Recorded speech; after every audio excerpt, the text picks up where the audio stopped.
بھارتی سرکار کی طرف سے مقبوضہ کشمیر کو ہڑپ کرنے کے واقعے کے خلاف ملک بھر میں آج یوم استحصال کشمیر منایا جا رہا ہے۔ مختلف شہروں میں خصوصی تقریبات اور ریلیاں۔ بھارت کے غاصبانہ اقدامات کے خلاف کشمیریوں کی جدوجہد کو خراج تحسین پیش کیا جا رہا ہے۔ 5 اگست 2019 کو تاریخ کے سیاہ ترین دن کے طور پر منایا جاتا ہے۔ مقبوضہ کشمیر کی خصوصی حیثیت کو ختم ہوئے آج 6 سال مکمل ہو گئے۔ لائن آف کنٹرول کے دونوں اطراف اور دنیا بھر میں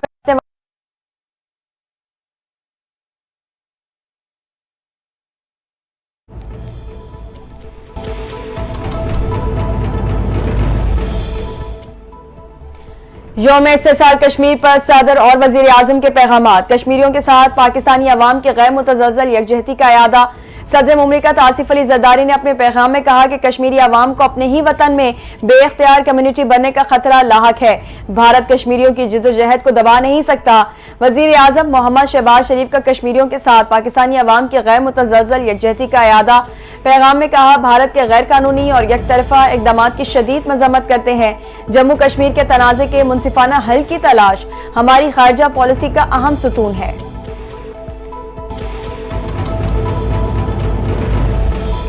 یوم استحصال کشمیر پر افواج پاکستان کی کشمیریوں کے حق خود ارادیت کی جدوجہد کی حمایت۔ مسلح افواج، chairman joint chief of staff committee, chief of naval staff, chief of air staff کی جانب سے بھی مقبوضہ کشمیر کے عوام سے یکجہتی کا اعادہ کیا گیا۔ ISPR کے مطابق کشمیریوں کی جدوجہد بین الاقوامی قوانین اور سلامتی کونسل کی قراردادوں کے مطابق ہے۔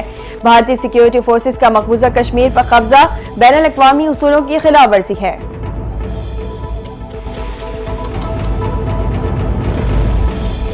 پانچ اگست کشمیریوں کے لیے سیاہ ترین دن۔ بھارت نے آرٹیکل 370 اور 35A کی منسوخی سے کشمیر پر قبضہ مضبوط کرنے کی کوشش کی۔ صدر آزاد کشمیر بیرسٹر سلطان محمود کا یوم استحصال کشمیر پر پیغام۔ کہا، ہمیں ٹرمپ کی ثالثی کی پیشکش سے فائدہ اٹھانا چاہیے۔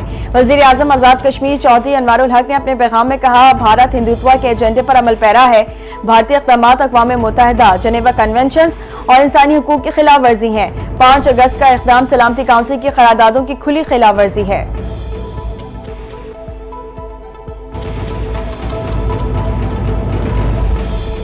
مقبوضہ جموں کشمیر کی آزادی لوح تقدیر پر ثبت ہو چکی ہے۔ یوم استحصال کشمیر پر اپنے خصوصی پیغام میں وزیر اعلیٰ پنجاب مریم نواز حق خود ارادیت کی جدوجہد میں کشمیری بہن بھائیوں کی قربانیوں کو زبردست خراج عقیدت پیش کیا۔ کہا، بھارتی مقبوضہ جموں کشمیر کے غیور بہن بھائیوں کی قربانیوں کو سلام پیش کرتی ہوں۔ 5 اگست 2019 سے بھارتی مظالم میں اضافے کے باوجود کشمیریوں کا حوصلہ اور ہمت قابل تحسین ہے۔ کشمیر فیصلہ کرے گا، ہم ساتھ کھڑے تھے، ہیں اور رہیں گے۔ برصغیر میں مستقل امن کے لیے مسئلہ کشمیر کا حل ناگزیر ہے۔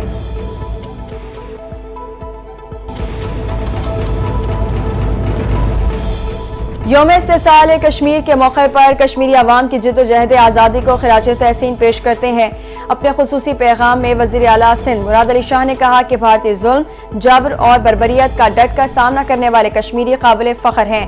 5 اگست 2019 کو مقبوضہ کشمیر کی خصوصی حیثیت ختم کر کے کشمیریوں کے آئینی، سیاسی اور جمہوری حقوق پر ڈاکہ ڈالا۔ پیپلز پارٹی کشمیریوں کی آزادی کی جدوجہد میں ہمیشہ ان کے ساتھ کھڑی رہی ہے اور کھڑی رہے گی۔ کشمیری پاکستان کی شہرگ ہیں، اس پر کوئی سمجھوتہ نہیں ہو سکتا۔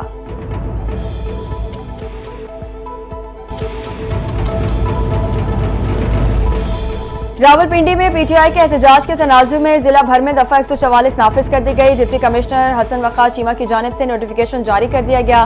پابندی 4 سے 10 اگست تک 7 دنوں کے لیے عائد کی گئی۔ دفعہ 144 کے تحت راولپنڈی میں سیاسی اجتماعات، ریلیوں، جلوسوں، دھرنوں، مظاہروں اور جلوسوں پر مکمل پابندی۔ 5 یا زائد افراد کے اکٹھے ہونے، اسلحہ، لاٹھی، قابل اعتراض یا نفرت انگیز تقاریر پر بھی پابندی عائد کر دی گئی۔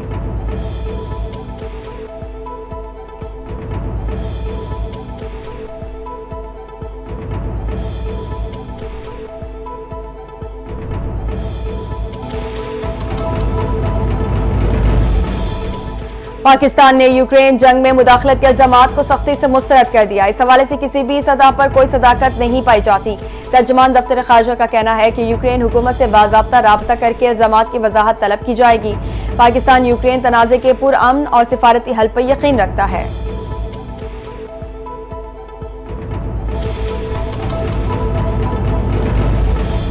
اسرائیلی وزیر اعظم کا غزہ میں فوجی آپریشن کو وسعت دینے اور پوری غزہ پٹی پر قبضے کا ارادہ۔ اسرائیلی میڈیا نے رپورٹ کیا ہے کہ نیتن یاہو غزہ میں فوجی کارروائیوں کو وسعت دینے پر غور کر رہے ہیں۔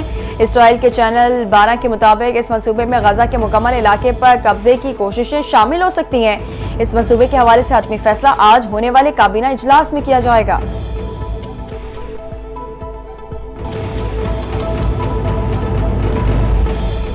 روس میزائل پروگرام کی معطلی کے معاہدے سے دستبردار۔ معاہدہ شارٹ اور میڈیم رینج میزائل پروگرام سے متعلق تھا۔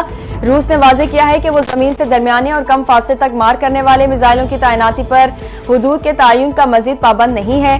سابق روسی صدر دمتری میڈویڈیو نے کہا ہے کہ معاہدے سے دستبرداری روس مخالف پالیسی کا نتیجہ ہے۔ یہ روس مخالف پالیسی نیٹو ممالک کی ہے۔ روسی وزارت خارجہ کا کہنا ہے کہ ماسکو نے واشنگٹن کو اس معاملے پر بارہا خبردار کیا تھا، مگر تمام وارننگز نظر انداز کر دی گئیں۔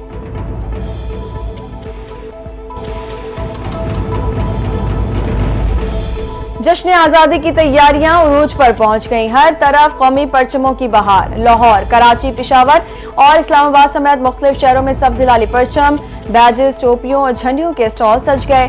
بچے اور بڑے سبھی جوش و خروش سے خریداری میں مصروف۔ ہر کوئی یوم آزادی شایان شان طریقے سے منانے کے لیے گھروں، دفاتر اور گاڑیوں کو قومی پرچموں اور برقی کمکموں سے سجانے لگا۔ ہر طرف سبز ہلالی پرچموں کی بہار، دکانوں، گھروں اور گاڑیوں پر قومی پرچم لہرا رہے ہیں۔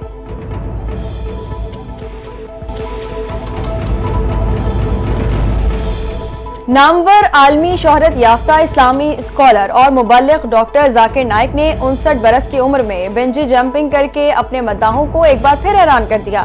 Video official social media accounts پر شیئر انہوں نے بالی کے ساحل پر 430 فٹ کی بلندی سے بنجی جمپنگ کی۔ ڈاکٹر ذاکر نائک ان دنوں انڈونیشیا کے دورے پر ہیں، جہاں وہ روایت سے ہٹ کر مختلف تجربات کرتے نظر آ رہے ہیں، جس میں خطرناک بنجی جمپنگ، کلف جمپنگ اور واٹر سلائیڈنگ وغیرہ شامل ہے۔